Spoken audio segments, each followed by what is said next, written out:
welcome back to my stream that I just redirected from my other stream. Oh my goodness. Thank you for the people in chat who let me know when something comes up, because I literally checked before I started that other stream and there was nothing there. That's why I talked about the affidavit, because there was nothing on the docket. And then, lo and behold, Christmas, the gift that keeps on giving. So helping me again with this, and we're going to try to not pull our hair out like yesterday. Well, Spawn, I don't know if he has hair, but, you know,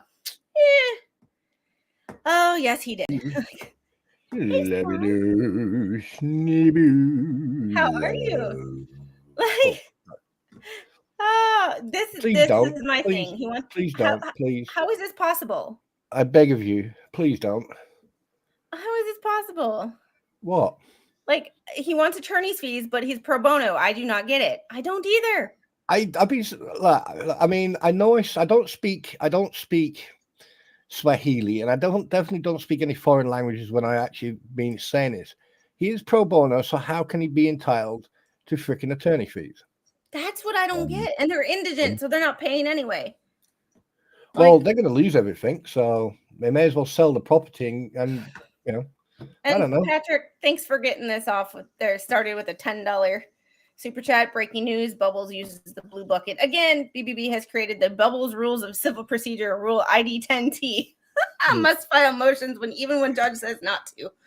But on a serious note, now hearing that he's done another one. One of three things are now going to happen. One, there is now a definite chance of getting a bench warrant for him. Two, now that the law enforcement and CPS now need to get involved, because once they lose any legal representation, there is a possibility that they're going to end up losing the property, and therefore that child is going to be in dire straits. And three, Bruce, you're going to jail, boy. So you better get some Vaseline and some KY jelly and shower gel, because you're going to have a party, boy. Diddy said so. Oh my goodness. Let's see. This is this one. I mean, I'm sure is this deja vu? Are we in Groundhog? Is this Groundhog Day? Deja vu all over again. Hey, Audio Coffee. Only motions he should be passing are the sort you do in the privacy of your own bathroom. Do you know, that was so sweet. When I came in, I was like still half asleep, and all I could hear was Littling going, hey, you know, richly having fun. That is the perfect entry to have, where you've got Littling just in her own world having fun, and then sabotaging Mummy. She's a lot of the time she's in her own world. She's an independent little girl, and a lot of the time she's in this mode, in this zone. And if you ever see her bottom or her chin jut out, she's focused, and that is when you do not talk to her, because she is hyper focused on something. So if you find an explosive device in your house and she's dealing with it, if her jaw comes out, will you just leave her alone? Is it the red? Is it the red? So we are going to show this. I am going to download it really quick, because I spent way too much money on Pacer last time, and I want to make sure that I don't have to do these things again. So, because that is, I'm sure why, I accidentally forgot to download something and just went to it again, or running the docket too many times. Today's the 10th. I mean, everyone I've seen with Pacer seem to have like bills around. I mean, okay, yours was fairly high, but that's for 1,000. What was it? 896 pages. 1,896 pages. So basically, you've covered what, the last 5 motions, or so to speak, 5, 6 motions? Yeah, but I'm also covering the ATC lawsuit out of DC, which, because DC is not a state, it's automatically federal. I have the Ruby Frankie lawsuit out of the Southern District of Utah, Utah. I had the Justin Baldoni and the Blake Lively lawsuits, which were filed in the Southern District of New York. Those are all federal. So all of those were costing me money. So this is not the only federal cases that I have documents for. But did you see on my stream earlier on when I showed that screenshot of that picture where they were supposed to land on runway 1, but they got diverted to runway 33? Yeah. Yeah. Okay. I just thought I'd make sure you knew that. Yep. I was planning on looking at all that stuff like now. I wasn't planning on streaming again. No, don't mix it with this. Please don't. Yeah. It was bad enough that I already had about 50 questions yesterday when we started. We didn't even get to page 5. Hey, Redis. Katzark pulled out and wants the thumbnail case to be held. Oh, my God. Oh, you should call this motion never-ending story. Hey, Bingo Brucey. Oh, hey, Stacy. Oh, my goodness. Y'all. No jumping ship. Let's get into this because I didn't get the opportunity to cook dinner last night because I was reading this. Okay, let's go. Motion for attorney's fees under 28 U.S. Code 1927, which has a footnote. Defendant moves for an order that the plaintiff counsel pay the defendant reasonable attorney's fees for unreasonably and vexatious multiplying proceeding in 5 distinct and separate ways. He did not write this because you notice it says 5 distinct separate ways and he lists them out. He did not write this. This is not his writing. Not his writing. It's actually written by I can tell you that right now. You know what? Hang on, stop. I can tell you right now that has been written by AI. Because if you go down, scroll up a little bit so you can see the last paragraph. Okay, right. What I want you to do is look at the last word where it says party defendant. AI, when you put it through AI, they will put a line between certain wording. So instead of having it like one word, that there has been written by AI. And this is why I know that people who post anonymously are using AI, because I do it myself and I remove all these lines. Once in a while, I use AI. So they. Wait, what? Oh, I've got my one. Santiago is like, Bruce screwed up Squid's day and brain 2 days in a row. Too eloquent. Yes, but. Sorry, go ahead. And it's there's one thing that makes it blatantly obvious is the 5 distinct way, like he's stating how many points he's going to make instead of just rambling like he normally does. Yeah, like that, and it's titled nice and neat. Hello. Yeah, it's definitely been written by AI. That makes sense.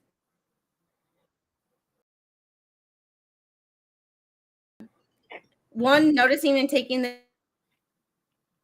the pretext of being a witness, but was questioned about personal matters, completely unrelated to any claims. He's copy and paste, apparently to harass Miss Martin on behalf of the plaintiff and generate YouTube content. You want to keep a track of it, YouTube?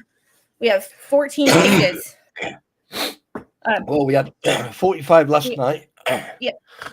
So we have now decided that in every Bruce motion, we are counting the number of YouTubes. So. Come on, one more. That's all I need. Just one. Give me a baby. Do it now.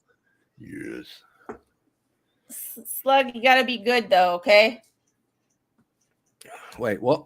I said you gotta be nice and quiet. Yeah, Slug. All right, close that window. And Marcus King, thank you for the $4.99 super chat. You were always amazing. You rock. Thank you. I try. I try.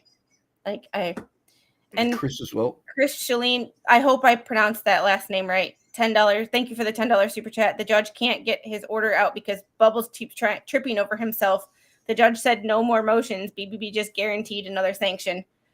Yeah. Anybody got a guess on how many times he will say YouTube in this motion? It's 14 pages. I would say I'm going to go to about 40 now. I'm going to say 30. No, I'm going to say 45. We'll set the over under at 30. 75. Okay. Hello? Roy said, Slug, quiet. Are you smoking something funny? I know, right? But I wanted to quickly say something. For one, you can put the first page of that motion you just copy the text and put it into a tool called GPT-0, and it can tell you if it's AI generated or not. Oh, thank you for that. I'll send you the link on Discord. We're getting a lot of 38, 33, 45. 666. way over 52. Ooh. All right. Well, we'll see. We got one so far. Yep. Filing frivolous motions to dismiss or strike counterclaims, documents 85 and 86, based on the openly advanced but obviously false premise that counterclaims name the plaintiff as a county's party defendant. And the judge already sanctioned Randy for that. So, like, stop trying to, stop trying to make fetch happen. I don't know. That's just me. To me, it sounds like he's trying to. This shit's retarded. I can't believe he's doing this in spite of the judge. Yeah. This judge I would not want to make angry. This judge is smarter than you, bro. Like he was told outright to fucking not file anything more. And this is an absolutely retarded decision to make. There's no other way I'm able to say it. It is absolutely brain dead. No common sense. If he followed the order and waited 30 days for this, I would have been like, hell yeah, good job, Bruce, following the rules. But yeah, I have a problem with this footnote. I'm going to get into this footnote because we have to kind of rush this a little bit. This footnote, the court granted leave to file the present motion combining the prior 4 filings, see document 118. The grounds for this motion are far from the totality of the plaintiff counsel's use of this litigation to unreasonably and vexatiously multiply proceedings. Did he granted that before he filed a 30-day stay? Or he granted a 30-day stay. So, like, technically speaking, and Kim, I understand that, but I'm wondering about that because that was before the judge decided to put a hold on the case. So I'm wondering if the judge was like, submit it when we come back, but Bruce wasn't there to find out. So this one is.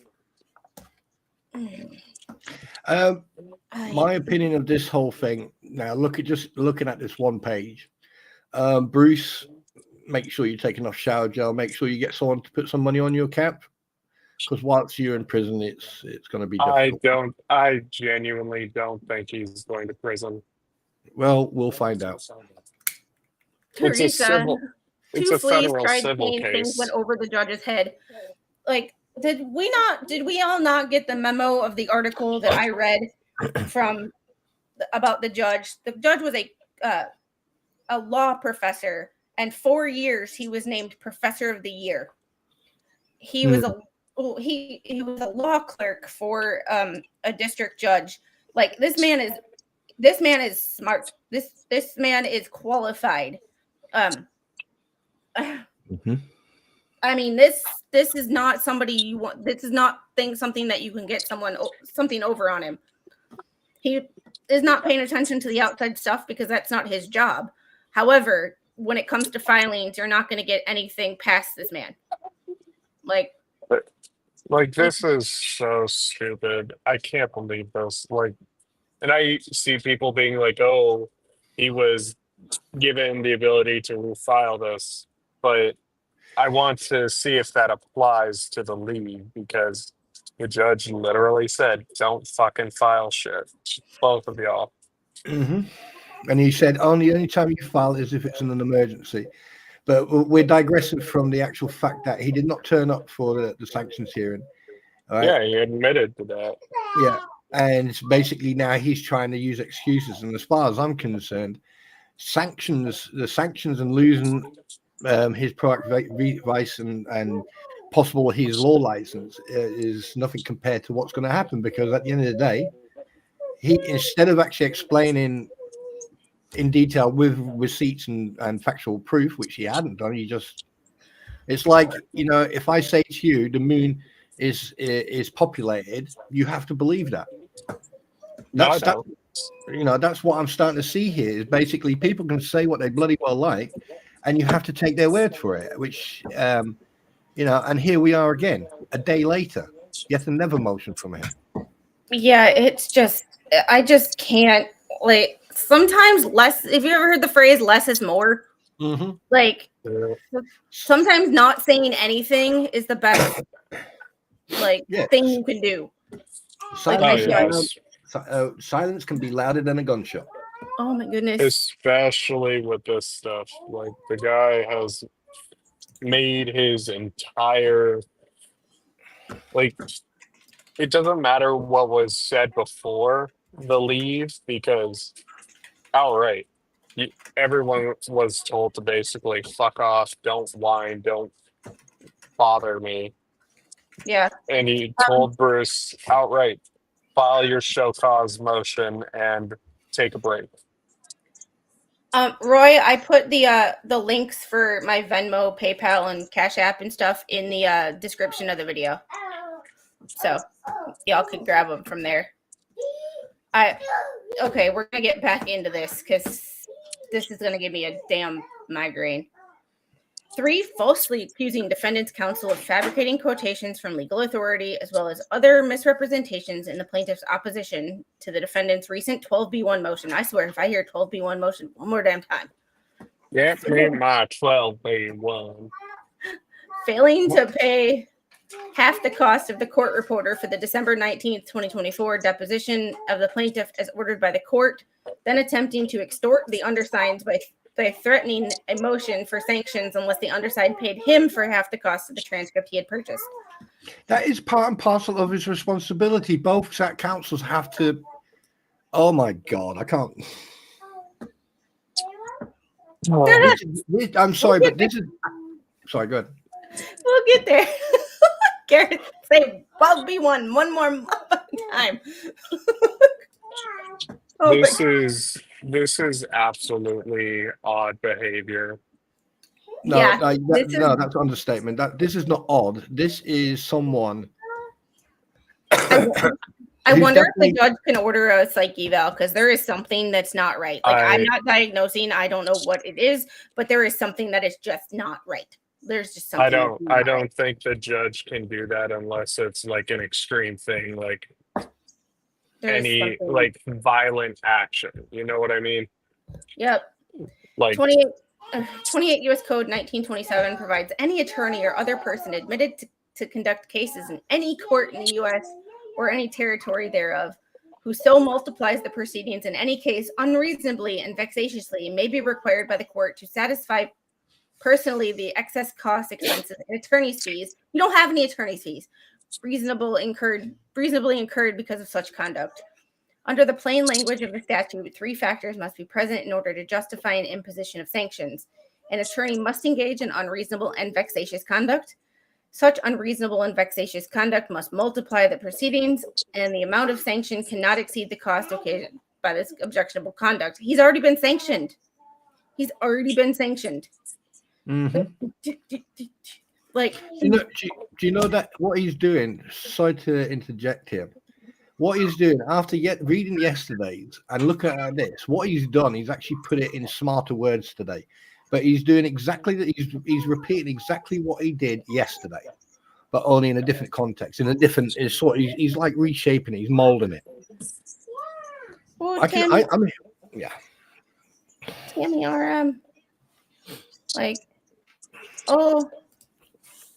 no. And the fact that people don't think he's gonna get held in contempt and that there may be a bench warrant. Hold on. I just have to address this comment. Tammy, I am so sorry. Good afternoon. I'm sorry I've missed your last few postings. My time has been with my son, whom lost his wife to this morning to the deadly disease of addiction. He has tried to get her help. I am so sorry. That is never an easy thing. My heart is with you and your son and her family. This is his refiling of combining those four motions into one, but there's a debate on whether he should or should not be filing this, because we're gonna find out tomorrow. I know I'm going to be covering whatever update we get tomorrow, but it's like most we have, let's say, to be charitable and neutral, let's say Bruce was allowed to file this. Okay. Mm-hmm. Then we just move on. But if he was not allowed to file this, could this lead to more sanctions, such as not listening to a court order again, such as not acknowledging and following the I guess, pause on the case? I see Or this getting more sanctions, like instantly more sanctions. I mean, he's not just going to end up with more sanctions. Like, you have to look at this in a realistic terms. Okay, the judge ordered them both down to Pensacola to discuss the issues with the motions. He sanctioned both. I mean, obviously we saw what he did with Randy, $4,000, $2,000 a sanction.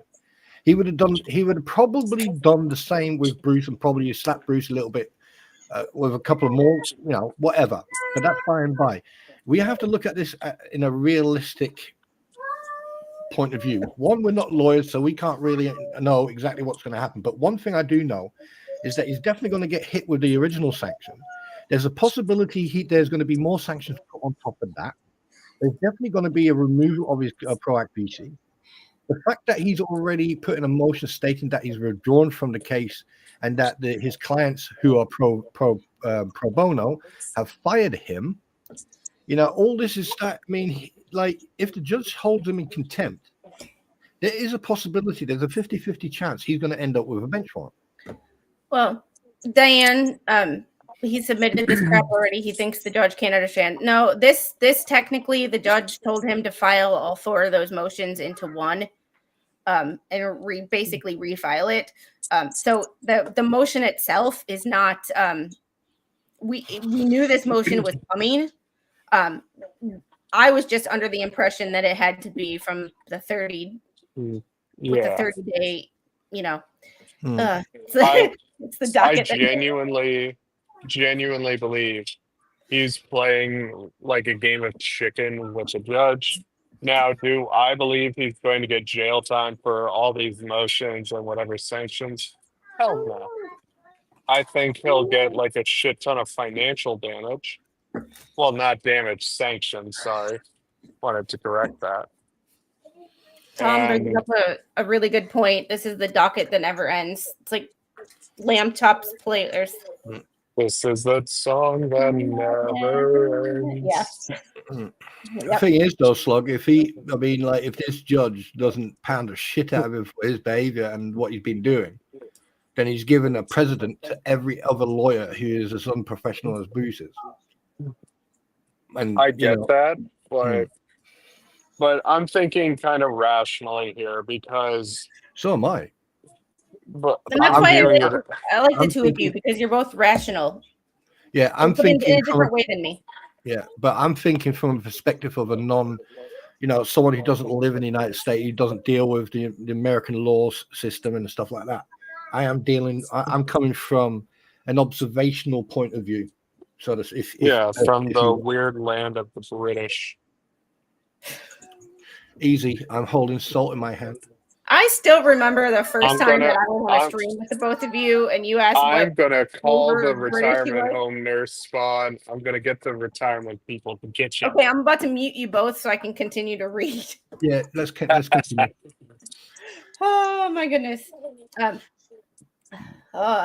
Smith v. Psychiatric Solutions, Northern Florida 2012, quoting Norellis v. Denny's, 11th Circuit 2010. More particularly, the term unreasonable necessarily connotates that the district court must compare the attorney's conduct against the conduct of a reasonable attorney. And we always have a problem with that word reasonable, because he doesn't get what reasonable is, and make a judgment about whether the conduct was acceptable according to some objective standard.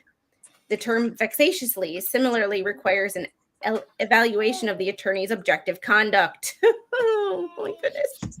I just can't. Remember, chat, just spam gecko in chat. Squid will get it. And just one thing. Remember, send those super chats if you want Slug to get kicked off the stream. Just kidding. It is $500 to get me kicked from Squid streams for a month. And just for the record, Garrett, you're right, mate. Oh, Mom. Oh, BBB had to have artificial intelligence write this one because he has no intelligence. Welsh version, Garrett. There is a English tool version, you Garrett. could verify that. Just copy and paste the text into GPT-0. Actually, could you send me the document? I will run it through.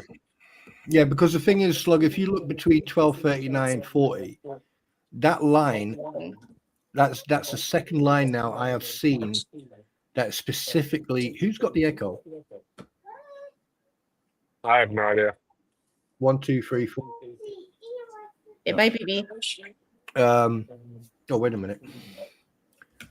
But the reason why I'm at least asking for the document is because this tool is the same tool that I use to verify like some of the scripts that I get from people I work with to make sure they don't use AI generated trash for the content. I will send it to you on Discord, I think. If Thank you. Much appreciated, Squid. Always. Don't say I never did anything for you. You never did anything for me. Ooh. I'm kidding. I'm kidding. I'm hurt. I would never say that. I'm hurt. Right in the heart. I stole that line from somebody. That's me. In my one feeling. Yeah, you got that from me. Appreciate you. No problem. Have you got the stream? Have you got the stream volume up? No, I don't. Can you check because the feedback is coming from you? I don't. I have headphones on. Right. Okay. No. I need to figure this one out now. Where's it coming from? It's not me. But anyway, yes. I'm sending it right now. I just had to. I have it buried. Yeah, no worries. I can read a couple of pages, Squid, because I need to. Oh yeah, like here, we're at right there. Where? Definition of vexatious. Meaning without reasonable or probable cause of excuse or excuse, harassment, annoying.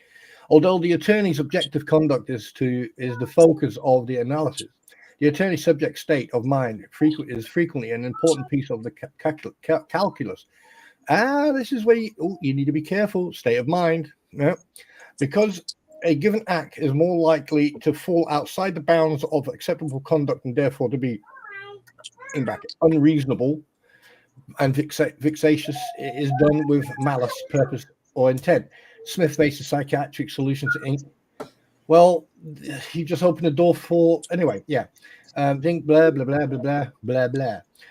Counsel deposed a witness for harassment on YouTube. Oh yes. I've never seen Spawn get so excited as when he's been counting YouTubes. It's like giddy. Like I've never seen him this giddy. An award of attorney fees is warranted for the plaintiff's counsel abusing depositions to harass third parties on the pretext of deeming them witnesses. On February the 14th. I'm sorry. I was going to say, yeah, no, this was not written by AI. It sure as shit wasn't written by him. Yeah. On February the 14th, the plaintiff's counsel spent approximately 90 minutes deposing Miss Martin about topics unrelated to any claims or issues to the case. From the questions, it was clear the plaintiff has an axe to grind with Miss Martin. This is speculation and hearsay because she was the Levy County victim's advocate assigned with defendant Preston filed for a state court restraining order against the plaintiff in fall of 2023 for stalking her physically and online. Hang on a minute, isn't that Miss Martin's son? Wasn't he the one who assaulted Jeremy? I believe so. That's what y'all told me. I could roger that. Yep. Attorney Shockett questioned Miss Martin extensively about, among other things, making a dirty face at the plaintiff during a court date, which he can ask because obviously that's being mocking or making a comment to the plaintiff's then counsel that he was an arsehole and a psychotic. A relationship with her son, including continued to delve into after Miss Martin revealed she is unaware of her son's whereabouts Her feelings about the plaintiff having publicly read her husband's obituary on YouTube and other topics having nothing whatsoever to do with the defense or the claims against them. Counsel's apparent aim was to upset Miss Martin, which he did repeatedly. Miss Martin was clearly not familiar with the claims of allegations in this case and had no idea whether any of the questions she was being subjected to was relevant. She patiently and politely answered all questions, even when Attorney Shockett's questions upset her to the point of causing her to cry on 2 occasions. When the undersigned finally interjected that the questions had no relevance, the deposition was being used for, and the deposition was being used for, God damn it, for harassment of witnesses of a witness. The plaintiff's counsel began threatening motions for sanctions. I understand why now, because you interfered, and at the end of the day, if she cries, she cries. Anyway, as the deposition continued, Attorney Shockett's questions about personal upsetting topics continued. Miss Martin called out for the other lawyer, the undersigned. In response, the undersigned stated that he had no authority to terminate the deposition under Federal Rule 26C if it is being used to harass Miss Martin, since he did not represent her. But she could do it herself and seek a protective order. This led to more threats of sanctions by Attorney Shockett for alerting the witness to her rights, after which he stated he was done questioning the witness. Well, here's my thing. Is it a good idea to show up at a deposition where you don't have any representation there? No, and also if he's not her legal counsel, why is he there? Wait, what? Why is he there? If he's not, if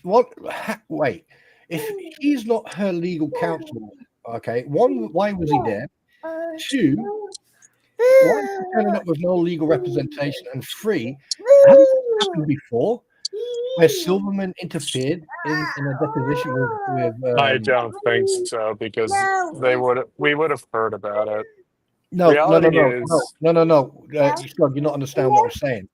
When the deposition, not Lynette, sorry, with John Cook.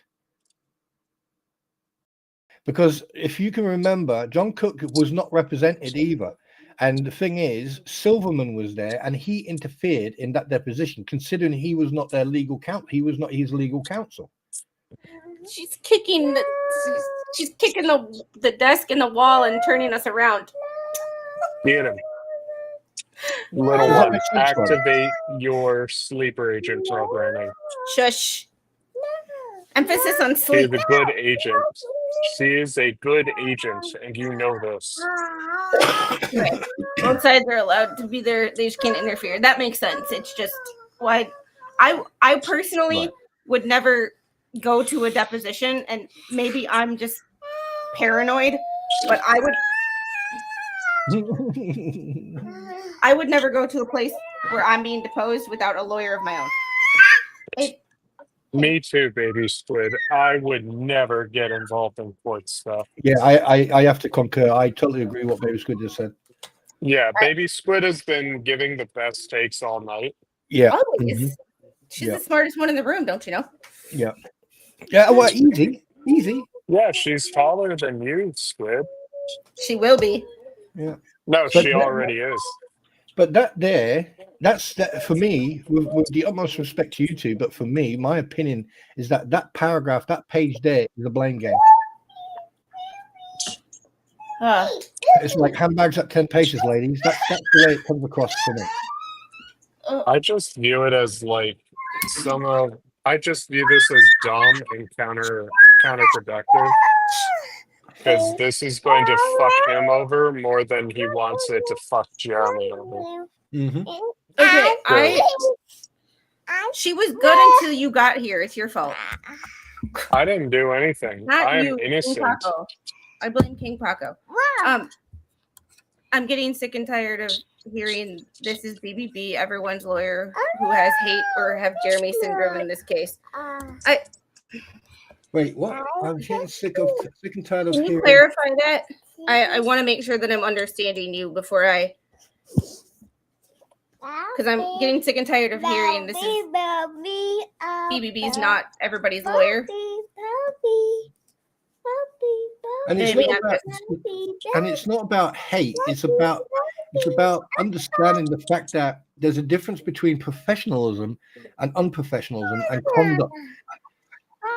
And I'm just here to laugh at people doing stupid things. well, oh, if y'all haven't checked out my last video, I was live reading the arrest affidavit from the Texas track meet stabbing.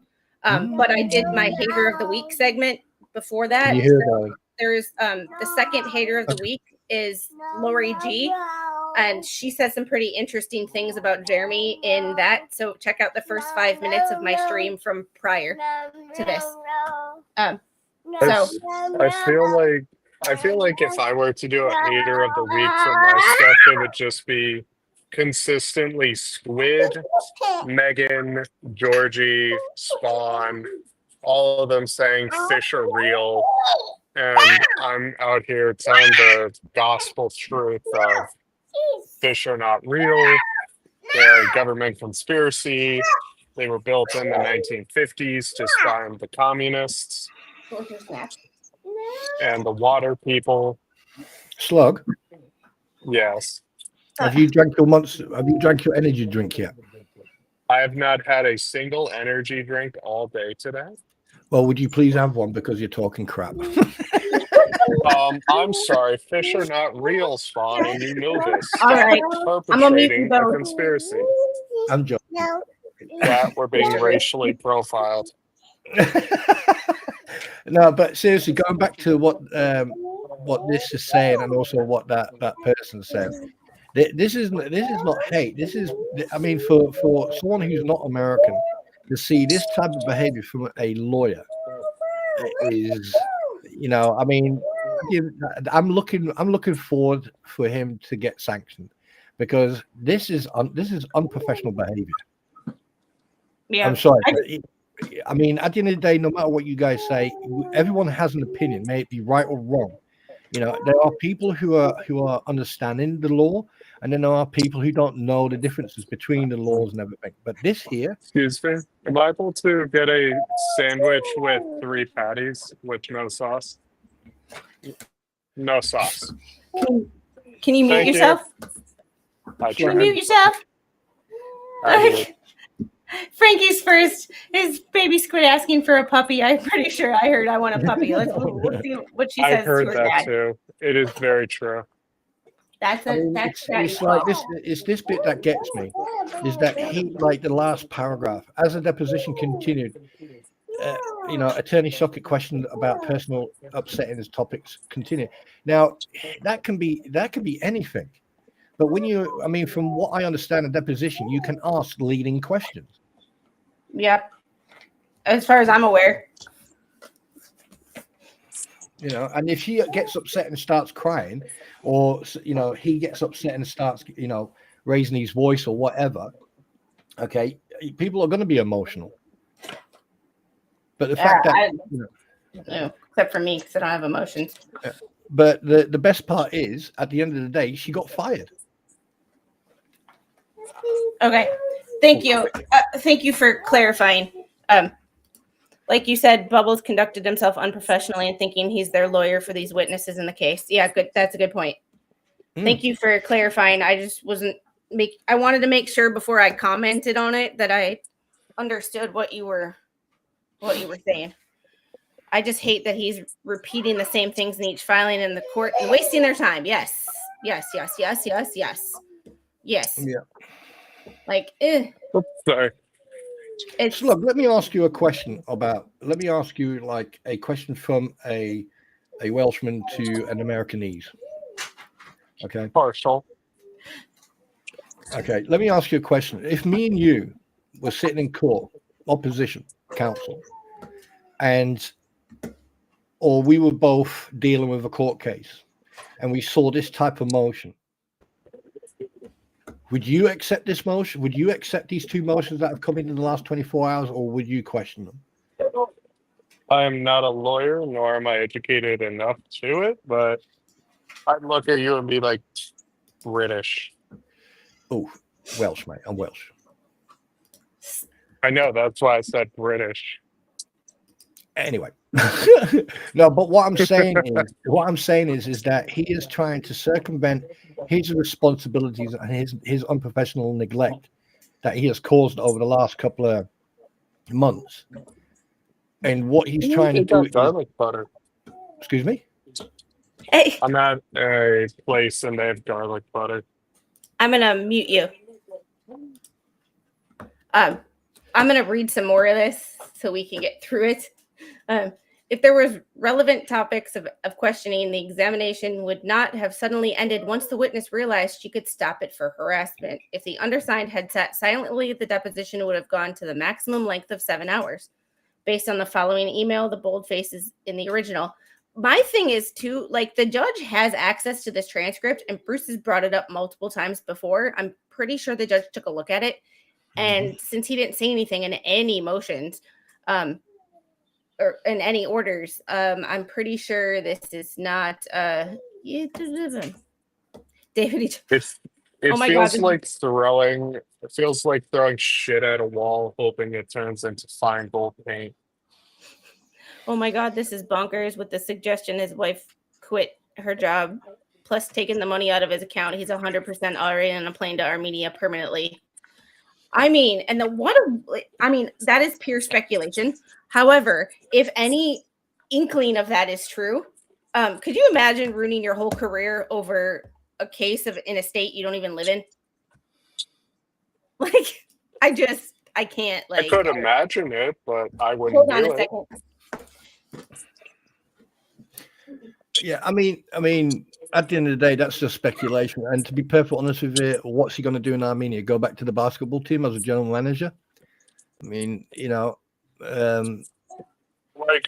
outright, I'm holding out hope that he does not leave the country, because that'll make it really bad for him. Of course it will. No, I don't think Interpol will even get involved in this. At the end of the day, there'll just be a flag on his name as soon as he comes through the checkpoints. Dude, Interpol doesn't get involved unless it's like international terrorism or other stuff as well. But yeah, I mean, he's repeating. There's a lot here that he is repeating of stuff that he's already mentioned multiple times. Oh yeah. I mean, it's don't do that, slug. Don't. No. Now you look like a lizard. But sorry, I took markers away from her, and she's mad at me. So it sounds like a skill issue on your part. No, it's called a toddler issue.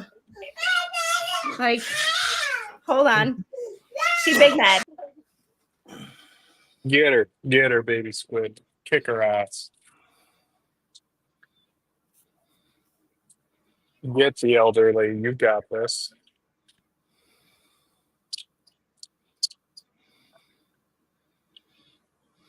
I do want to say thank you, Debbie Baker, for the $10 Cash App. It is greatly appreciated. You're fine. You're fine. Okay. Bye. She was in a good mood. Oh my God, thanks. Like, oh God, I'm ready to go. Thank you. Thank you. Yeah, the only thing is, Sir Frank Otter, even if he did get on a plane and leave the United States, Armenia doesn't have an extradition policy, so. And I just got 3 chicken patties. Life is good.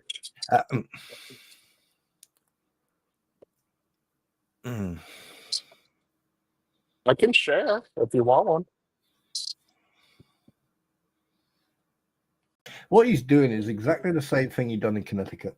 That's what he's trying to do. He's trying to be the victim, and then he's going to try to drag a judge and other lawyers through the dirt. Like exactly why he's on a disciplinary with the Connecticut board, and that's been going on for over 2 years. I support giving children energy drinks.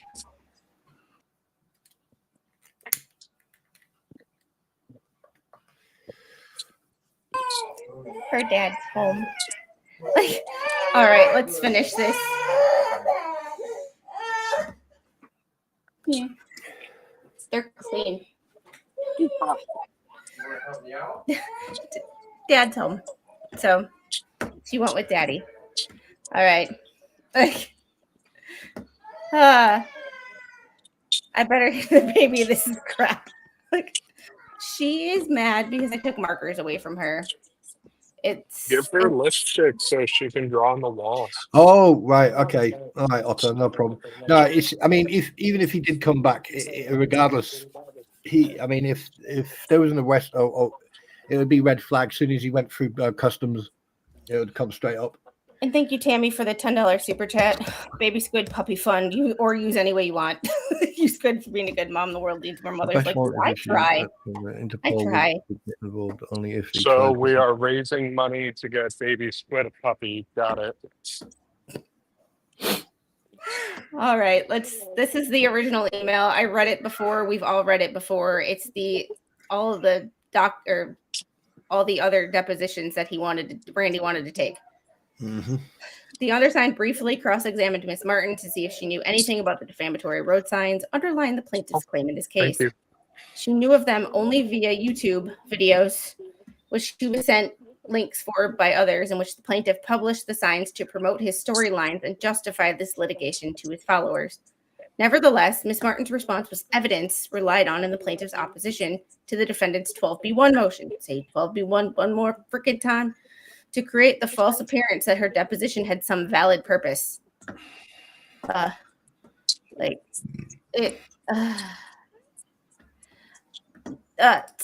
Cynthia, he's talking about this is crap. I want to see the baby, or don't baby squid, yeah, he's joking. For those of you who don't know, he does have a sense of humor. It's okay. Some people have senses of humor that we don't understand, or that we don't. Things text message gets construed wrong ways. Yeah, like how Squid is very elderly, so we got to go back a couple hundred years and be like, haha, the horses are drawing carriages now. All right. Regarding the motions claim. It's okay, Grandma. That cannot identify a single person who saw the defamatory road signs other than Zim Paget. Teresa Granger, Stephen Granger, defendant's counsel disproved this himself recently in the deposition of Miss Amanda Martin.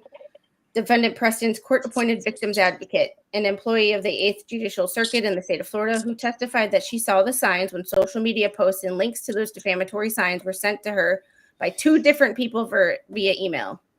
See transcript is Exhibit 2. Can I just interject here very quickly? Yeah. Just to give people a bigger picture of this. Amanda Martin was the victim's advocate. The reason being is because there was a temporary restraining order put on Jeremy, and we're talking temporary.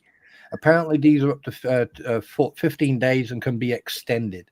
However, due to the fact that we were dealing with Judge Grudge, all right, and obviously he was a law upon himself, this temporary, and I underline and put it in brackets and with neon lights, temporary restraining order, instead of it being temporary, it turned out to be nearly 9.5 months long. So yeah, this was filed today. Excuse me? Oh, just responding to a comment. All right, sorry. So therefore, that temporary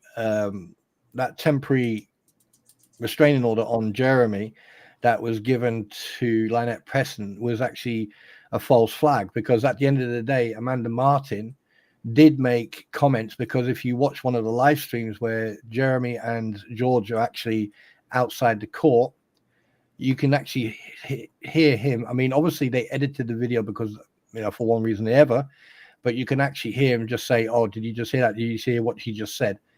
But they may have the uncut version. So, I think people, like I said, you need to step out of the box and actually listen or read what is said, not how it's said. Right? That restraining order was unlawful, and it took away his what was it? His First Amendment and Second Amendment, Second right? Amendment. You know, and this is from God's Judge. And if people can't remember, please go back and do a bit of research, and you'll understand what I'm talking about. So there's multiple channels with whole playlists on Judge DeThomas's that can explain it much better than I can, and watch the hearings. So, yeah, I just wanted to say that because a lot I've had someone actually ask me about that exact prop thing there, and I said, well, I don't really know. So I did some research, and I can still remember about the temporary restraining order that technically was illegal. Here we go. Get your YouTube kind ready. Where did Slug go? Probably left. Oh, right. Okay, or it got disconnected. Miss Martin's deposition was the subject of a YouTube video entitled "Victim's Advocate Lied Under Oath in Federal Case," in which the plaintiff mocks Miss Martin, threatened her with legal action, and made at least 10 threats of sanctions against the undersigned. Once again, plaintiff, he can't threaten sanctions because he's not a lawyer. Like, he's represented by counsel, so he can say whatever he wants because he's not the lawyer. Against the undersigned and other non-parties whose deposition subpoenas were not effectively served and so did not appear. The video can be viewed here, youtube.com/that. It ends with an ominous threat by the plaintiff against Miss Martin. So she looks at Randy, is this done? And Randy goes, yeah, we're off the record, so you're done. She goes, no, I mean, is this done for good? Am I done? Am I out of this? Randy goes, you need to ask Mr. Hales. And I look her straight in the face as I get up, and I go, not by any stretch of the imagination, and not for your son either. And I immediately walk out. Well, after I walk out, now she is mad. You know, the whole puppy dog, the whole puppy droopy eyes thing with the tears didn't work. Yeah, I mean, one question that I always wanted to ask Jeremy. So if Jeremy is actually watching this and you're listening, please answer one question. Did her son just walk over to you and attack you, or did you say something? Did you provoke? Because why is her son walking over to him in the first place? Yeah, that's just weird. Like, I don't know. Yeah, I mean, you're here because I don't know any of this stuff. Y'all know more about this stuff. I just read the documents, and I get context from exactly, Debbie. Everybody else. Yeah, because the thing is, from what I understand, is Jeremy didn't do anything.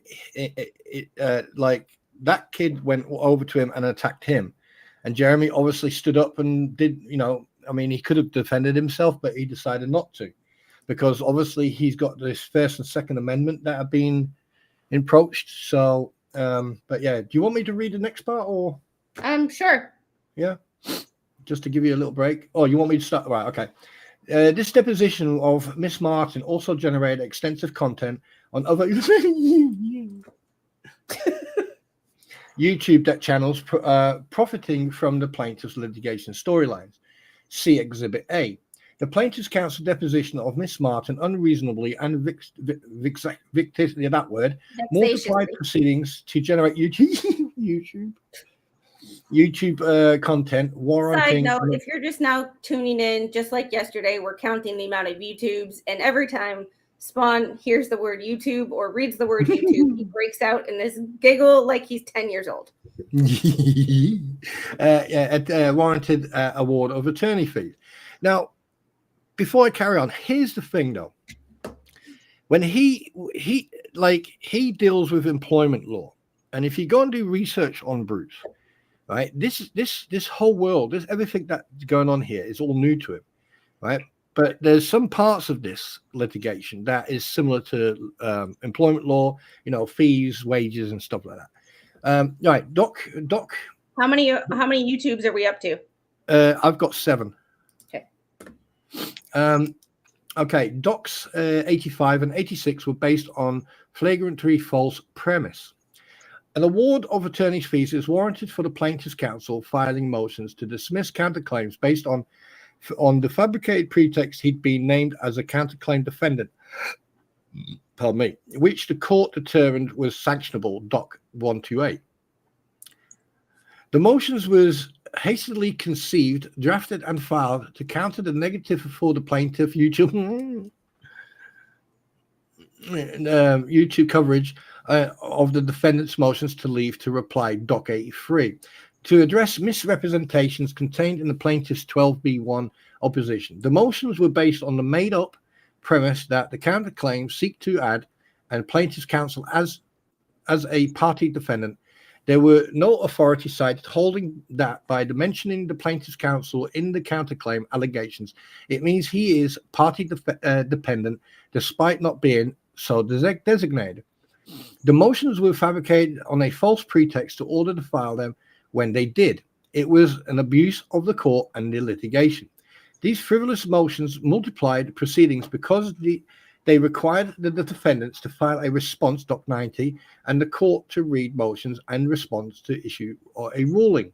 The court denied motions 85 and 86, Doc 91, stating a defendant's response in opposition, Doc 90, has confirmed, and the court itself has concluded, based on its review of defendant's answer, no counterclaim have been asserted against plaintiff counsel. Thus, there are no counterclaims against plaintiff counsel to dismiss.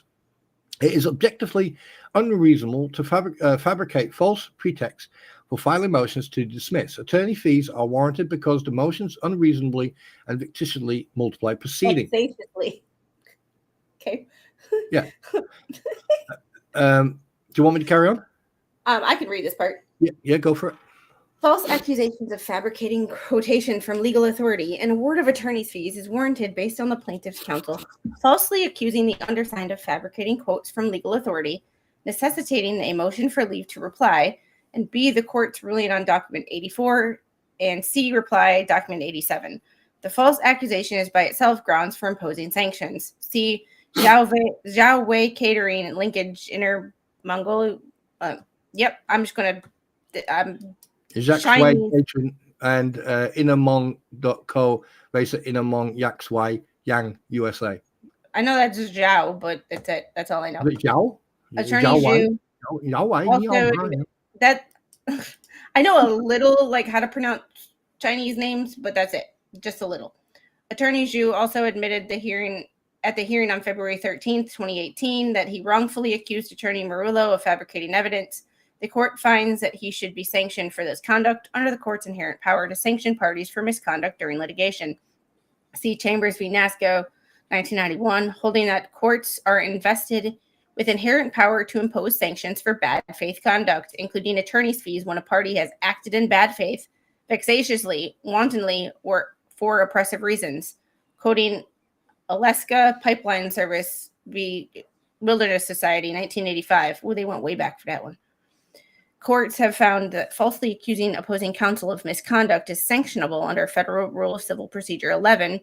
See Balerna v. Gilberti, District of Massachusetts, 2012, holding that Rule 11 sanctions were warranted where counsel made false accusations against opposing counsel.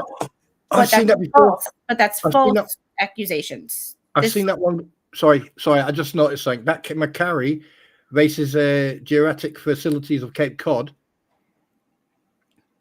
Yeah. I need to go through the shit that I've got because I'm sure that he's mentioned that one before. Yeah, I'm sure he's familiar with Massachusetts cases because that's just it's you're more familiar with Massachusetts courts.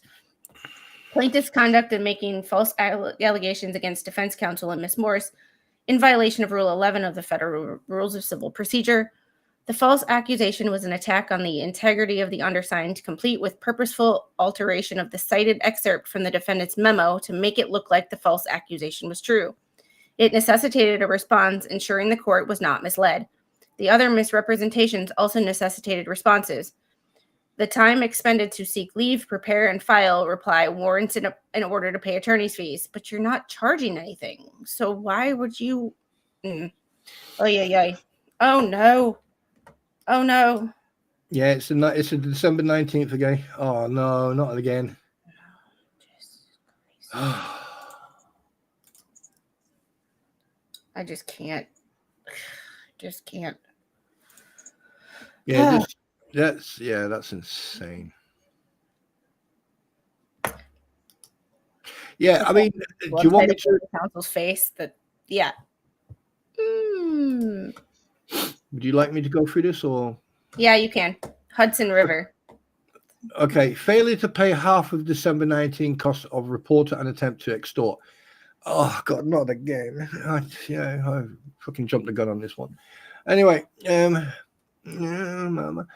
court ordered Doc 43 that the cost of the court reporter shall be shared equally between plaintiff and defendants upon receipt of the invoice from Steno in the amount of $1,298.05. And in January the 13th, the undersigned paid half in amount of $649.03, and B forwarded the counsel asking him to pay Steno directly and send half the undersigned. On March 26th, the undersigned noticed that there remained the balance of $649.02 on the December 19th invoice, meaning that Mr. Shocker had never paid it directly to Steno or the undersigned to pay. The undersigned therefore emailed Mr. Socket demanding his half of payment by December the 19th court report. Apparently, Mr. Socket immediately phoned Steno and obtained confidential accounts information about the separate outstanding invoice.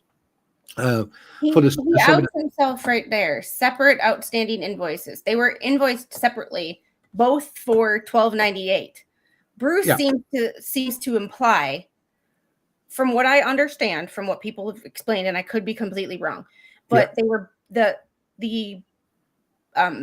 total of the deposition was 24 or 25, whatever. Yeah, they were each billed for half of it. Randy paid his whole $12.98. Bruce only paid for half of half. So he only paid a quarter of the deposition. All right. And okay, but yeah, so Randy would have proof that he's paid that $1,298. Yeah. Right. Separate outstanding invoice for the December the 2nd deposition that undersigned terminated, leading to his reply email, which he explicitly CC'd to Steno General Counsel. Counsel, you are incorrect. We paid both invoices that were sent to us from. You have to scroll up, please, my lady. Sorry. Thank you very much. Counsel, you are incorrect. We paid both invoices that were sent to us from Steno Volume 1, was invoiced to us and paid by us from Steno directly in full. For Volume 2, this bill was invoiced to us and paid by us to and from Steno directly in full. I had a detailed conversation with Steno, who detailed me on your phone conversation with the billing department and who advised that we owe them nothing. But your invoice from Steno Volume 1 is in the amount of $3,800. Holy shit! Pardon my French. $3,878.81 remained unpaid by you. And your invoice Volume 2 in the amount of $1,290.05 was not fully paid by you. You only paid Steno $649.02. You can confirm this with Steno, but I am copying Attorney Savia of Steno regardless. This statement that we paid for both invoices was in reference to extra copies of transcripts he had ordered. The actual court reported invoices were not sent to Mr. Socket, as it was undersigned who engaged Steno for the depositions. Oh. So basically, that there proves categorically that Randy has paid his side of the bill. Yeah. And I know lawyers can't math, and that's a whole thing. But at the same time, like, either Bruce is having a complete meltdown and doesn't and can't understand because his brain is in other places. Yes. Or he's just so bad at math that he doesn't understand the concept of being billed separately. And when you were billed separately, you both weren't billed for the whole thing. You were billed for half. Uh-huh. And when you only pay half of what you were billed for, you still owe them half of what you were billed for. So like in what he is saying here, now please correct me if I'm wrong. Is he trying to say that Randy Socket owes him $650 that Randy needs to give to Steno? Like okay, then I'm correct on seeing what I'm reading. Then yeah, I'm happy. I'm good. I just asked that question just to get myself out of a possible dead end. So I'm happy. Yeah, here, Randy bought an extra copy. That's invoice 2 and paid invoice 1, which was half the transcript. Yeah. Yeah, I don't go anywhere near Augusta during this week. It's Masters Week, and you just well, I don't go to Augusta that much anyway, but even if I did, I would avoid it this week. Like, yeah. I just it. Do you want me to carry on, or I'll carry on, and I'll do it, and then you can do the next one. Where do you want me to stop? Whenever you feel comfortable. Okay. Another email came shortly after which Mr. Socket was not acknowledging that he hadn't paid half of the December 19 invoice for the cost of the court report. Wait, what? Anyway, asserting that because he separately purchased a copy of the transcript, he did not have to pay half of December 19th court report invoice. Your invoice is your invoice. My invoice is my invoice. Yeah, fair. Steno says we are paid in full. Please tell me why we should pay 100% of our invoice and half of your invoice. Okay, so what I was trying to say, or what I was thinking about it made sense. Yeah, it makes sense. Yeah, it's basically like if you rack up a bill of $1,000, that's not my responsibility. Like my bill, if I rack up 1,000, that's my problem, not yours, and vice versa. And I want to get this before I forget about it. Steve Allen, thank you for the $10 super chat. With the Hales was in barbecue restaurants when he was attacked. That was after they saw her in Walmart that night. This was after what the Hales had a meeting with Amanda's boss action outside of the court. Thank you for the context, because I just don't I don't pay attention to that stuff because I read the paperwork. Exactly. Yeah. You never technically you've never really been in the middle. You just do legal docs anyway. Where was we? Oh yeah. Notwithstanding having just disputed owing it, those emails were followed by 2 more emails from Mr. Socket a couple of hours later reporting that he had just paid the $649 and now was demanding the undersigned pay him 50% of the cost of his copy of the transcript he ordered separately, on threat of motions and sanctions. He also CC'd these emails explicitly to Steno GC. We have paid Steno. We will also seek one half of our invoice and move for sanctions today. Please pay one half of our invoice from the second deposition by 5 p.m. today, or we will be filing sanctions. Counsel, we have paid Steno in full, now including half of your invoice now. You must pay for a half of our invoice. We will give you to the 5 p.m. today. Given that it is the time frame you requested for us, you can be us by sell using the link below. Thus, the email to Mr. Socket seeking payment of the 950 cost of court report pursuant to the court's order Doc 43 led to his attempt to extort. No, I think you got that wrong, big time, Bruce. Big. He's not making any sense. Is he really this ridiculous? Like, I'm pretty sure baby girl can math better than this. Yeah, he's just made just in this once tilt. And my thing is I think Randy made a mistake here. And here's where I think Randy made a mistake. And feel free to disagree with me, Spawn and chat. But this was from Randy. We have paid Steno. We'll also seek one half of our invoice and move for sanctions today. I would have never paid that. Yeah, I agree with you. But the thing is, I think not touched it. It has his name on it. He owes it. I'm not touching it. I'm staying out of it. Yeah. But I think if a judge reads this now, even he's going to go, wait, why did counsel of Jeremy Hales pay the bill that counsel of the defendant should have paid? Yeah, so that's what I'm not understanding. Yeah, this here is going to put more fuel on the fire. And I don't think Bruce has realized what he's done. And he just outed himself. Yeah, big time. This was this page. He just outed himself that was his bill. Okay, brilliant chess move by Randy. See, my thing is this is where I exit stage left, and I'm like, that's got your name on it, not mine. Bye. Or what we would say is pop smoke, flank left, and run. Well, and the only thing I disagree with you on this one is Randy does not want to get in trouble for not paying. His name wasn't on that invoice. But Bruce's was. Yeah. So, like, would he have gotten in trouble because his name wasn't on that invoice? I think what Randy was doing, like any normal person would do, is like, you know what? I'm going to cover every avenue. I'm going to cover every single direction, because the way Bruce has been writing this out is he's trying to say that, you know, Randy owed him money. But the fact that if Randy can prove that he's paid volume 1 and 2, right, and the fact that Bruce hasn't paid anything and is asking for him to pay half. Okay, my head just exploded. I just had a little mushroom appear above my head. Excuse me, Roy. What did you just say?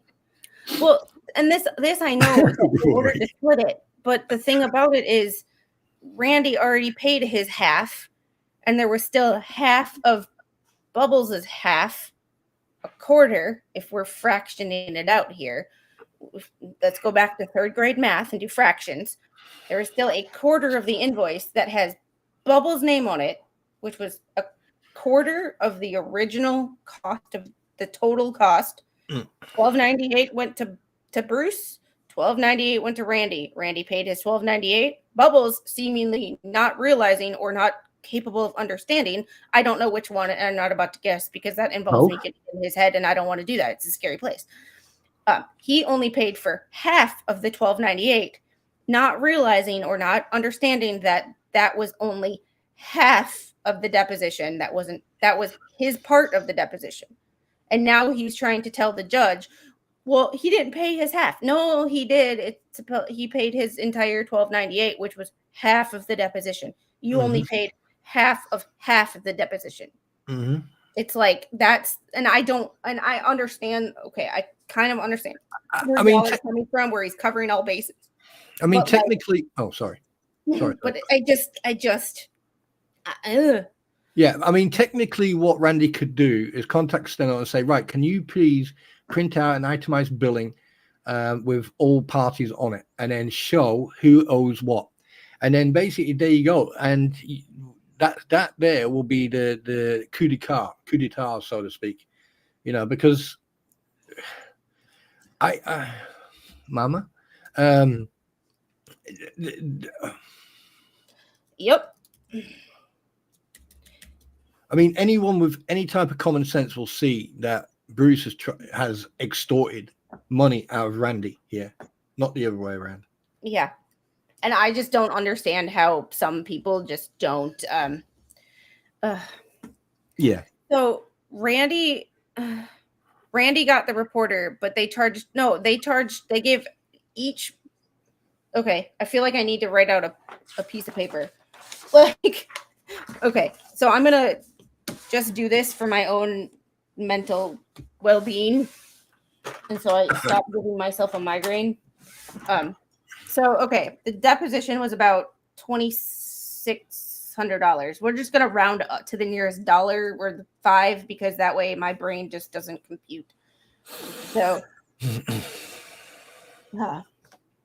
so total depo, y'all, Randy, if I'm understanding it right, this is the way I'm understanding it. 649. Can you scroll up to page 9, please? I can. Okay, while you're doing that, I'm just going to write. You got. This is what you need to. I'm going to read this out again. Counsel, you are incorrect. This is from Randy. We paid for both invoices. That's Randy saying I've paid for both. That was sent to us from Steno. Volume 1 was invoiced to us and paid by us from Steno directly in full. For Volume 2, this bill was invoiced to us and paid by us from Steno directly in full.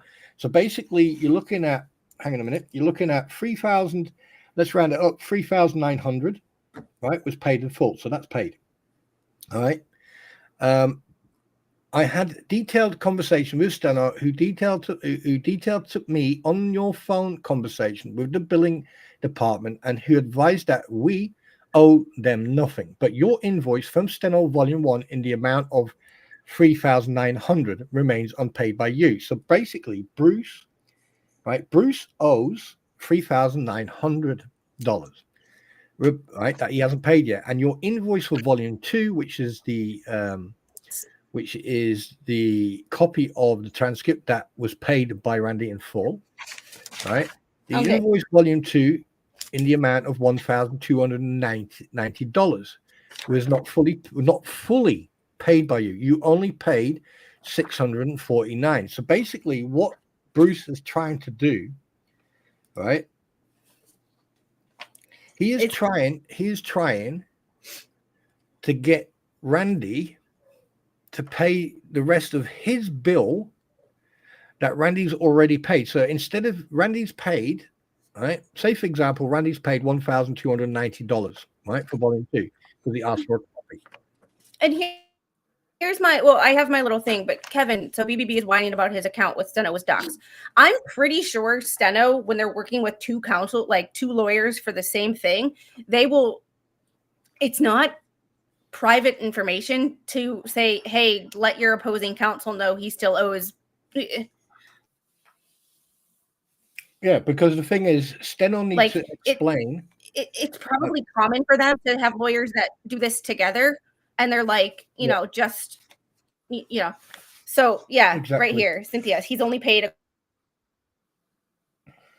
So there's my thing: $2,600 total deposition, $1,300 paid by Randy, paid in full. Bruce, not thinking that it's in half, pays $650 roughly, and then $650 is the unpaid. So he's trying to get Randy to pay for 3/4 of the deposition that he has to pay. Yeah. So and I think Bruce, by putting this in his motion, I think he's just put the last nail in the coup d'etat. He's just basically. I hope this he should have attached the bill as and if I'm remembering correctly, when he filed this as 4 separate motions, he did not include the bill. Yeah. Or the invoice. Yeah. So yeah. No, it's confusing. When you read it in this format, it's like all these numbers thrown around, but that's why I have to, and this is why I write things down like this in like that form. It's like, okay, this was the whole thing. That's half of it. Randy paid his half. And then the other half, the $650 is basically half of half. Mm-hmm. And that's what's in dispute. So Bruce wants Randy to pay 3/4 of the deposition. I mean, someone's put in there. I don't know. It was I think someone just put the perfect freaking. And notice bubbles spews. No, who was it? Judge only. Can I agree with you. I'm just curious, is because it doesn't have that invoice didn't have Randy's name on it. Technically speaking, would that be an issue? But at the same time, does the account have both names on it technically? Because I would have to talk to Steno, but obviously I'm not going to, because do not contact anybody we talk about in here, whether it's Steno, whether it's any lawyer's party, and definitely do not contact the judge. Mm-hmm. Can I just reference a comment that was made by Digistorm, who hit the nail on the head? Digistorm, where are you? She's there. All he needs to do is show the invoice.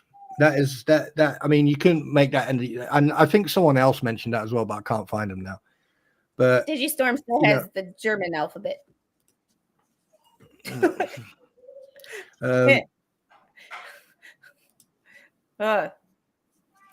Yeah, right. This right here, and this is why, even though I started off right in the middle, just reading the documents, the facts have led me to one side, because one side shows receipts, the other side says go look it up yourself.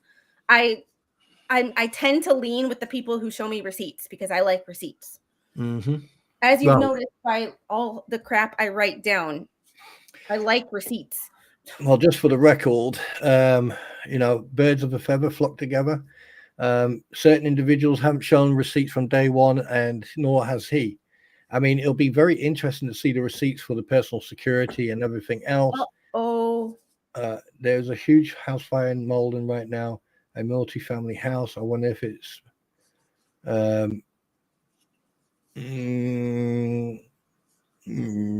I could say something, but I'm not.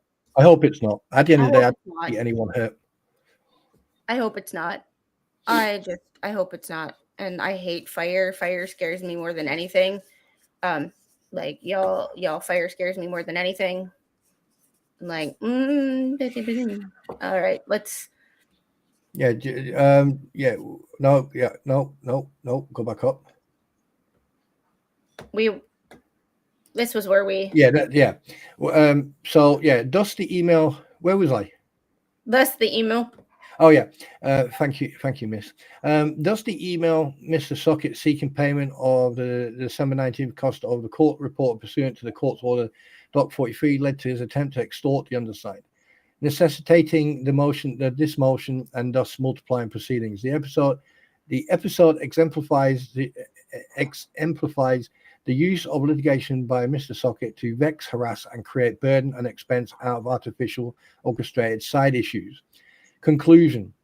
The undersigned represents the defendants pro bono, and it would be incredible to enable the plaintiff's counsel to abuse this litigation in ways calculated to consume the undersigned time. Each of the grounds of this motion involves such calculation, abuse, unreasonable, and vexatiously multiplying proceedings.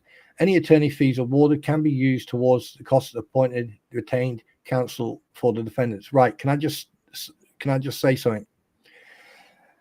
Two things I've noticed with this. One, he hasn't put Pro Hac Vici on his signature for quite a few times now, but he did at one point. He didn't at one point, then he did, and then he didn't. There are also legal fees. If he is pro bono, okay, that means he's offering his service for free. So therefore, why should he's not entitled to legal fees? And when it comes to paying steno and everything else for depositions or subpoenas, right? Yes, that's different. That's when he can actually ask for monetary if he's in the right. But he is doing exactly the same that he's probably done in every court case that he's involved in, and this is also like a carbon copy of his behavior in the Connecticut court system, where he at the moment is being investigated for his conduct. He's sticking with it. This is just all so bizarre. Sticky widget. Oh, that's such and that makes sense. I'm just wondering if, because technically the invoice wasn't his, so why would Steno hold that against them? But at the same time, I see the point if he needs it, and they're like, y'all still have outstanding stuff. And also, have you noticed that he doesn't sign his name, Bruce Matskin Esquire? Make it make sense, Janice. Wait, never mind. You're talking about Deuce. Deuce foreskin. Yeah, Keel knows. Once say that he laughed at that, and he thought it was funny. So you can't say it's funny and then all of a sudden be like, it's anti-Semitic and I'm offended by it. Like, yeah. You can't have your cake and eat it too. Yeah, and here we go. Right. Oh my God. Amanda Martin deposition by Hales and Megan Fox. Like, and that's all. So what he's trying, I mean, my personal opinion, what he's trying to do here with this second motion, right? He's trying to force feed the judge with all this crap. And have you noticed anything about him explaining with evidence why he didn't turn up on the third? Nope. He had one paragraph about why he didn't turn up on the third. But you notice he puts this, he copies the emails, but doesn't actually provide the emails. Yeah, it's copy and paste. Like, I can see putting this in your motion, but at the end, put Exhibit B and put the whole email.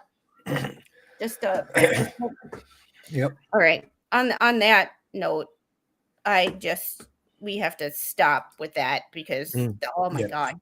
Can I just say something? Can I say something, Squid? You can always say something. I really enjoy, but the next time we need to drag my pretty in here. And, oh yeah, I keep. Yeah. Well, these are last minute things, and you're in the chat, so it was like, send you that link that you have never expires, so you can just keep using that link until I change it. Roger that. What something else I want to say, and this is on behalf. I'm not talking to you. I'm talking to your guests, your community, guys. Please hit that like button. Please subscribe and support Squid Pro Quo, right? And show her love and give her a big hug, because I'll tell you one thing, right? She does these court cases, and obviously we've got the 5342 flight incident still to cover, and I'm still doing a little bit of research on that. So please show your love and support Squid.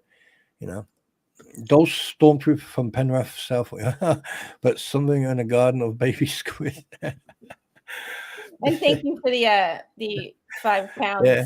Hi Liz, how you doing? Yeah, you stay down there in South Wales. We don't want you up here. Wow. Oh, in the heart. Love you, Liz. Wow. And Sticky Widget, thank you for the now it pops up, so I don't have to say it, or I don't have to see it as much, but Sticky Widget gifted 5 Squid Pro Quo memberships. Say Christy, Wes and Bama, Sweet Fly hit the like button. Dark-eyed Cajun woman and JK. JK got a gifted membership. Yeah. And look at Sir Frank Otter's comment. That's in the heart, dude. Which one? So he goes, Spawn Trooper Wales doesn't exist. It's just the UK. Oh. Do you know what? I hope that you get an itch and your arms are too short to scratch you. Yeah, she is. She's her dad is home and she's a daddy's girl. So she was crying because I took those markers away from her, and then it's daddy's home and daddy gives big hugs, and then everything's all better. And she eats better for him too. Like, I'll give her food and she doesn't eat it. Like, she'll eat it, but she doesn't eat it. But she eats better for everybody else. And the pediatrician told me that a long time ago, that she'll eat better for the people she's not around 24/7. So when he goes to give her dinner, I kind of just like exit stage left, because then she'll eat. And Janice, thank you for the $19.99 super chat. Love your live streams. I appreciate you so much. Yeah, y'all are awesome. And then I did put Spawn's link in the chat, because Spawn talks about this a lot, but he also talks about other things, doesn't he? We've been working on the flight 5342 NTSB report. You've been talking about other things in the what the Hales realm that I can't even remotely get in close. Like, I only understand partially because I listen to your live streams, not because I actually understand what's going on. So you provide me with an insight that I otherwise wouldn't pay attention. Yeah, I mean, the stuff I cover is when I first came onto this. Excuse me one second. When I came onto this, basically, because I prefer truth, facts, and everything. And Dawn Hamilton, I'm going to come back to that comment you just put there. But I noticed a discrepancy. So basically, I went toe to toe with Bruce Matskin, and I confronted him. I called him out, and on multiple occasions. And then I noticed the discrepancy, and he started making mistakes. And then at some point, I got under his skin and started tap dancing for free in his head. And he started making mistakes. And that's when he came out with, having conversations on a certain platform, which I'm not going to name, who have been lying through their teeth and haven't shown any type of proof whatsoever. And basically what I do, I just sit back and I observe. And when I see a discrepancy, I will point it out on my stream. I live rent-free in a lot of people's heads. Excuse me? I live rent-free in a lot of people's heads. I have apartments. Oh, God, I tell you, it's fantastic. I mean, someone told me to go to hell, but I had to respond to them in kind and say, well, been there, unfortunately, done that. Been there, done that. Got the T-shirt. No, I've got a permanent restraining order from Satan. I can't go anywhere near hell, so I don't even know. When I say I live rent free in people's heads, the last time I went back home was in August when my grandpa died, and I wanted to go to my old job and say hi to some of the people and say hi to my work bestie, and she was like, "Oh, so and so works this day, so I wouldn't come in if I were you." And I'm like, "Well, oh, like what?" And she was like, due to the problems that you guys had. I'm like, say what? I haven't worked there in 4 years. And this girl still like hates my guts or like, has a problem with me, is intimidated by me. It's like, I'm like, damn, that's 4 years. Like, I couldn't even remember this girl's name. I had to think about who they were talking about. And I'm like, one thing about people who dislike you or hate you, if someone hates you, it's because they fear you, because people always try to figure other people out instead of getting to know someone. They all try and figure out, and if they can't figure out, this girl was codependent with her husband. This girl's completely codependent with her husband. I intimidated the crap out of her. Like I intimidated the crap out of her. I don't know why, because I didn't do anything, but like yeah. So I mean, on that note, I have to get going. Good. It's been entertaining as always. Well, all I can say is that you have a fantastic evening. It was good to see Baby Squid. I lied. I lied. I do have something else to. I do have. You didn't see me do it. Can't prove nothing. No, it's short. It's straight to the point, but it is in the other lawsuit. I downloaded a document. I just haven't talked about it. Oh, and I need to talk to you about that other thing that you sent to me this afternoon before I fell asleep. Okay. There is in the new lawsuit, there is yesterday the judge filed an order. Share screen, and it's super short, so I didn't feel the need to go do a live stream about it. But because we're already live with this one, I will just talk about it. This is in the second What the Hales case. Response. Whoop. Wait. Nope. Wrong one. This one. I needed to share a window, not a screen. I have so many federal documents open that I didn't look at what I was actually trying to. I just realized I was muted, and I was saying I can't believe someone actually thinks I'm from Manchester. What the hell? That's like, what? Why don't I just bend over and spread my legs so you can kick me square in the man sausage? Please don't. Your wife will be very angry. She. Oh, by the way, before she went to bed, she says she whispered to me before she gave me a kiss. She said, "Tell them both lots of love and hello to you both of you and Baby Squid." Always. So this was an order from Judge Belatho in the second case. Presently before the court is defendant David Helms' motion for a more definite statement as to counts 6, 12, and 13. Plaintiff has no opposition to the motion. Accordingly, upon agreement of the parties, it is ordered that defendant Helms' motion for more definite statement as to counts 6, 12, and 13 is granted. Plaintiff must file a complaint within 21 days. I have it written down. It is, oh crap. I have it written down. I ordered on the calendar. I mean, this is the best interaction. Sorry, go ahead. Wednesday, April 30th. I mean, this is what you call communication between counsel. Yeah. This is awesome. Like I said, even though I joke that MLS is blocked here, I have no ill will towards him. And also, I'm not going to make fun of someone's attorney or not give them just dues just because I don't like the person. I'm not that kind of petty. Like, I'm petty, but I ain't that kind of petty. So that was just here, I forgot. There's a footnote. In preparing the amended complaint, it would be wise of plaintiff's counsel to familiarize himself with the 11th Circuit's precedent on shotgun pleadings.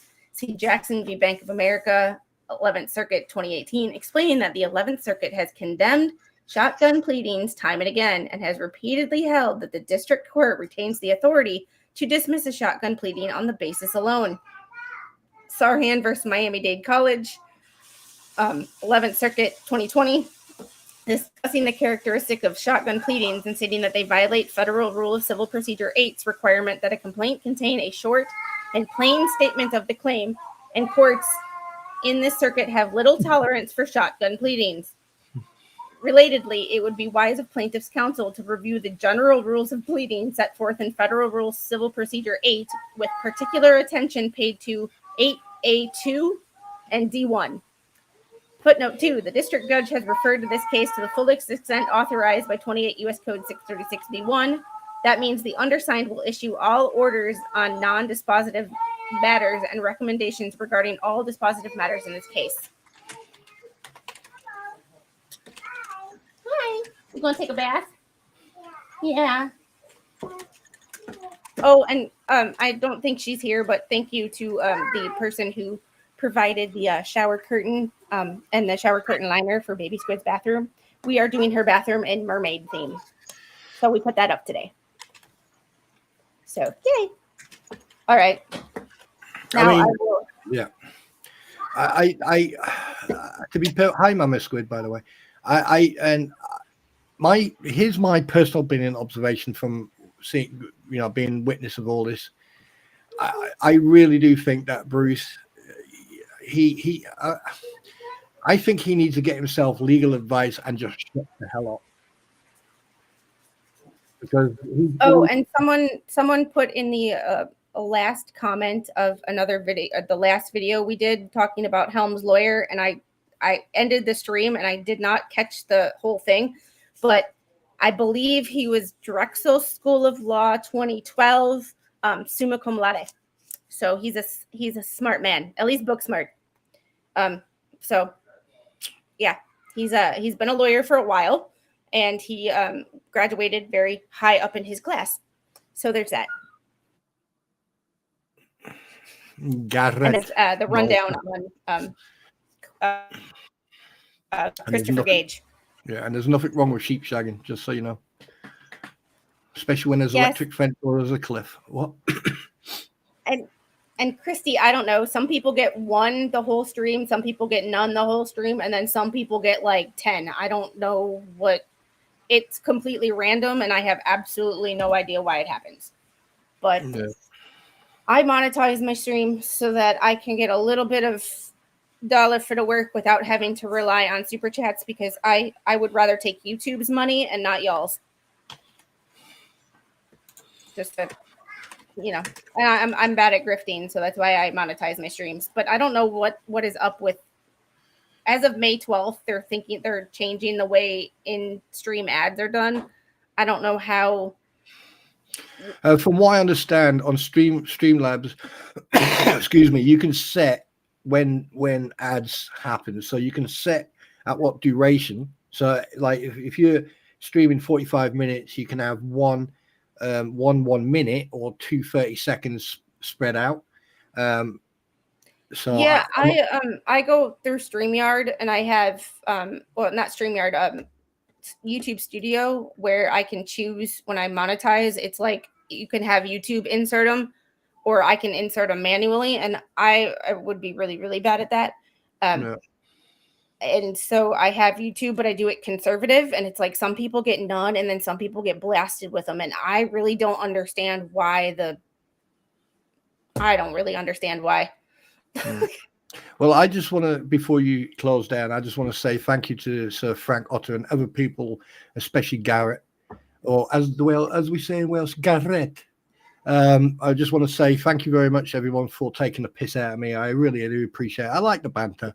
There's no harm. So thanks very much. But Manchester, you heretic. I'm a rugby man. And sheep, hey, if you come past the field with more than 5 sheep in, it's party time. Sorry. And we are going to redirect to alternate juror. She is doing the Lori Vallow Daybell trial, day 4. Y'all go show her some love. She is awesome. I will see you guys on the next one. I made sure I saved that so it actually works.